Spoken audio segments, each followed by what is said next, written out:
What you are about to see will change your definition of true strength. This is a story of hidden pain, unforgivable arrogance, and a moment of justice that left an entire room speechless. Stick with me until the end, because the final twist is something you truly need to see to believe. If you believe in karma, in the quiet dignity of those who serve, and in the power of a father's love, you are in the right place. Don't forget to like this video and subscribe to True Kindness Tales for more stories that prove it's not the flashy car or the fat wallet that makes a man, but the content of his character. The crystal-clad world of Viridian Heights, a restaurant where the champagne flowed like tap water and a single appetizer cost more than a week's groceries, hummed with a muted, moneyed arrogance. At its center, presiding over a table of sycophants and sleek-suited climbers, was Alistair Vance. CEO of Vance Tech, a man whose net worth was a string of numbers so long it seemed fictional, and whose ego was meticulously polished to a sharper sheen than the silverware. Across the room, moving with a quiet, efficient grace between tables, was Leo. To the patrons, he was just waiter. A face to be ignored, a voice to give orders to. But beneath the crisp white shirt, his body was a roadmap of old scars and hardened muscle, and his soul was singularly focused. His 6-year-old daughter, Maya, who was currently fighting a fever at home under the watch of a kindly, elderly neighbor. Every tip, every extra shift, was a brick in the fortress of security he was desperately trying to build for her. He was a ghost here, unseen, until he wasn't. The collision course was set when Vance, mid-boast about a hostile takeover, gestured wildly with his hand, knocking a half-full glass of ridiculously expensive Bordeaux directly into Leo's path. The crimson liquid splashed not on the floor, but across Vance's own immaculate, custom-made suit sleeve. The room stilled. Vance looked up, his eyes not finding a human being, but a target. "You clotting, useless oaf," he hissed, the venom cutting through the classical music. Leo, his jaw tightening, immediately pulled a clean linen napkin. "Sir, my deepest apologies. Allow me to, don't you dare touch me," Vance barked, rising to his feet. He was a tall man, used to looming. "Do you have any idea what this suit costs? More than you make in a year. You've ruined it. You've ruined my evening." Leo, the training of a lifetime screaming in him to de-escalate, to absorb, kept his voice low, a father's patience woven into every word.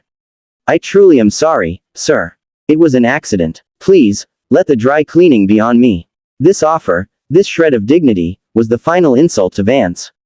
A laugh, cold and mirthless, escaped him. "On you. That's rich. You think I want your peasant's allowance?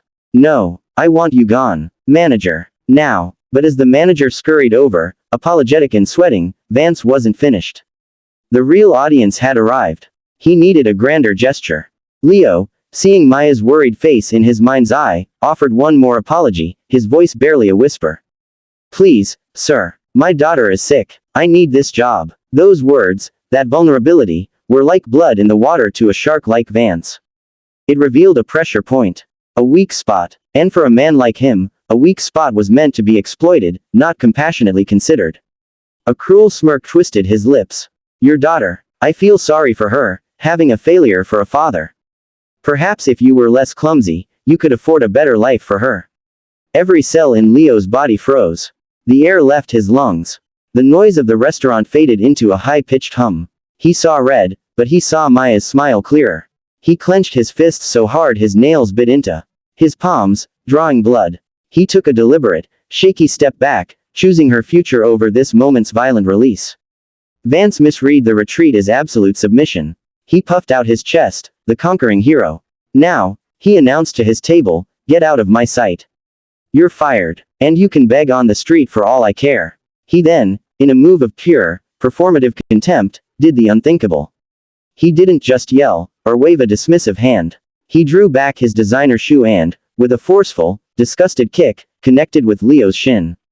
It wasn't a fight-ending blow, it was a symbolic one. The ultimate act of degradation. A billionaire kicking a servant, like a man kicking a dog. The thud was sickeningly loud in the hushed room. Leo staggered back, not from pain, but from the seismic shock of the humiliation. The entire restaurant watched, a gallery of horrified, yet silent, witnesses. Leo looked from Vance's smug face to the ring of onlookers, their pity somehow worse than the anger. He gave a single, slow nod, a world of meaning collapsing into that gesture. He turned, and without a word, walked towards the staff door, his head held high, the ghost of a fighter now fully awakened. Alistair Vance preened. He sat back down, accepting the nervous, congratulatory murmurs of his guests. Some people, he declared, sipping his wine, need to be reminded of their place. For him, the story was over. He had won. The manager, wringing his hands, followed Leo to the back, offering stammered apologies but confirming the termination.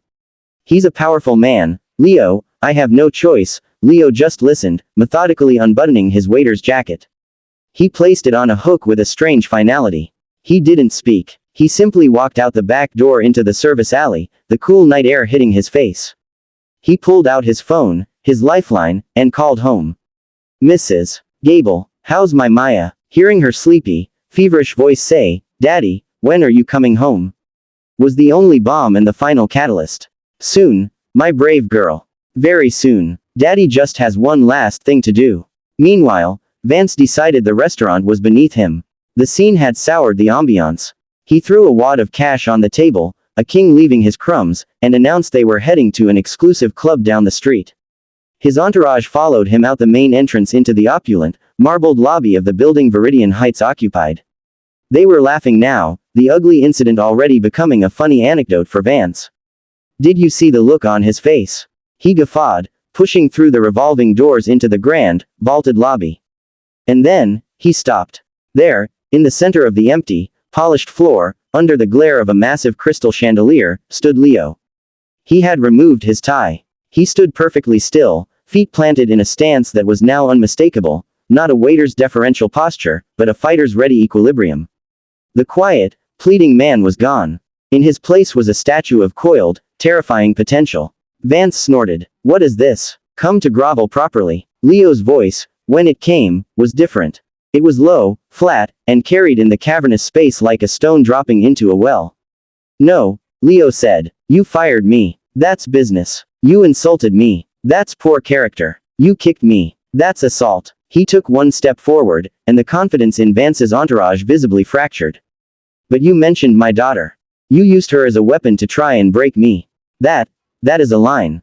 And now, Mr. Vance, we are no longer in a restaurant. There is no manager here.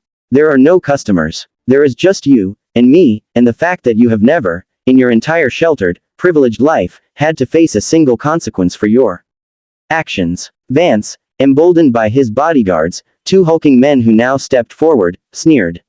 Are you threatening me, you little worm? Take him. What happened next unfolded with a brutal, elegant efficiency that seemed to warp time. The first bodyguard lunged. Leo didn't retreat. He moved in, a blur of controlled motion.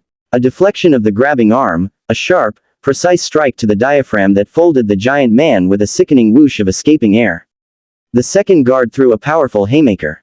Leo ducked under it, swept the man's legs, and applied a joint lock that had him tapping the polished floor in silent agony within 3 seconds.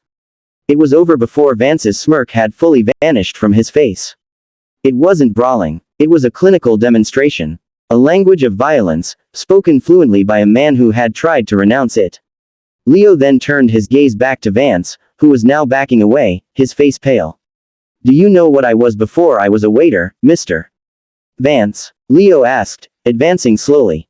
I was a man who fought in cages so people like you could gamble on the outcome.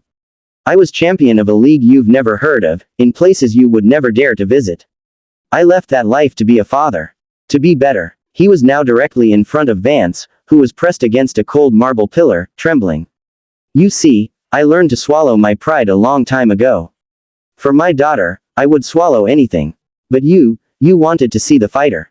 You insisted on meeting him. Leo reached out, and Vance flinched, expecting a blow. But Leo simply, calmly, adjusted the billionaire's crooked tie, his fingers precise and steady. The intimacy of the gesture was more terrifying than any punch. So here he is, the fighter you paid to see. But he doesn't fight for trophies or money anymore. He fights for one thing. And you threatened her. Leo leaned in, his voice dropping to a whisper that only Vance could hear, a whisper that would haunt his nightmares for years. If you ever speak of my daughter again, if you ever so much as think my name, I will know. And the man you met tonight will be a pleasant memory compared to the one who visits you. Your money won't stop him. Your bodyguards can't stop him. Do you understand? Vance, his CEO bravado utterly liquefied, could only manage a jerky, pathetic nod, a wet stain of fear spreading on his expensive trousers. Leo took a final step back, his gaze sweeping over the stunned, silent entourage, their phones forgotten in their hands. The spectacle was complete. And then, the true silencing moment. Leo didn't celebrate. He didn't sneer. He simply turned, walked to the lobby's concierge desk where a young woman sat, utterly paralyzed. From his pocket, he pulled out the last of his tip money from that night, a few crumpled bills and some coins. He placed them gently on the desk. For the mess, he said, with a politeness that was more devastating than any roar. And he walked out the main doors, disappearing into the city's night, not as a victor, but as a father going home to his sick child. The lobby was a tomb. The only sounds were the ragged breathing of the defeated guards and the quiet, humiliated sobs of Alistair Vance, who had just learned the hardest lesson of his life, that true power doesn't announce itself with a shout, but with a whisper that echoes forever.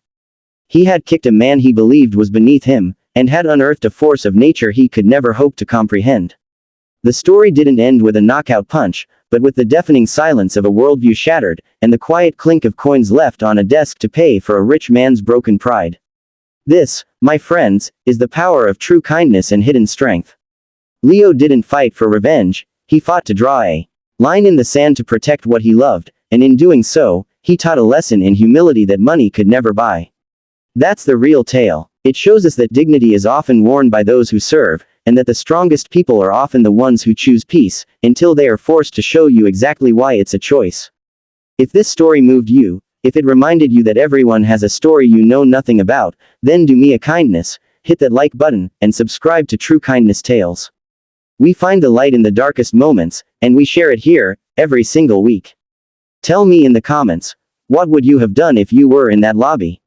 Until next time, remember, be kind, for everyone you meet is fighting a battle you know nothing about.